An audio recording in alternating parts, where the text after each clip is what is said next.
I know a great deal about death.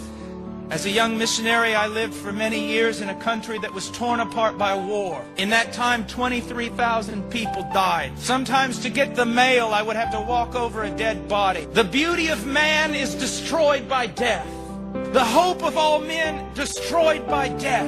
In my family, it has been torn apart by death. My brother was killed when he was 6 years old. My father died in my arms in the middle of a field. And a few years ago, I preached the funeral of my sister. I know much about death, but death is too strong of an enemy to overcome. No matter how much you wrestle him, no matter how much you fight against him, no matter how much you live in self-denial that he is not going to knock on your door, know this, that he is coming for you. And there is nothing you can do about it. As David said, there is but a few steps between me and death. Within just a few years, some of you will be dead. Within 25 years, many more of you will be dead. And with 100 years, not only all of us will be dead, but we will be forgotten. All our hopes will be crushed. Every memory of whatever we have done will be erased. And of all creatures, we are most pitiful, because not only is death coming for us, we know it. You know it, and you know it. You do everything in your power to push it out of your thoughts. But he's coming for you, maybe even this evening. He's coming for your children, and there's nothing you can do.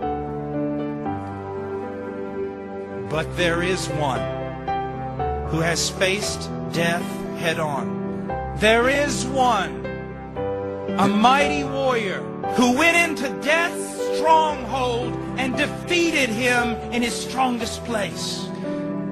There is one who has overcome man's greatest enemy. His name is Jesus Christ, and he bore the sins of the world, and he died upon a tree, and he paid for the very thing that is the cause of our death.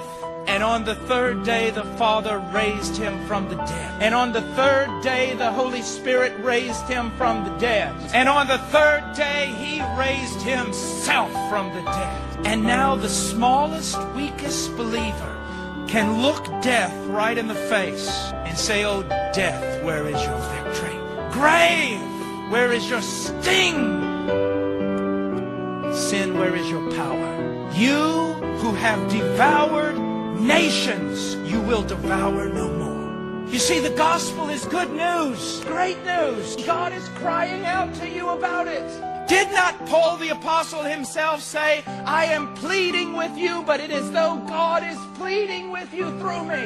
Why will you live a life that has no meaning? Why will you live a life that literally is going to fall apart? Why will you allow yourself to be swallowed up by death?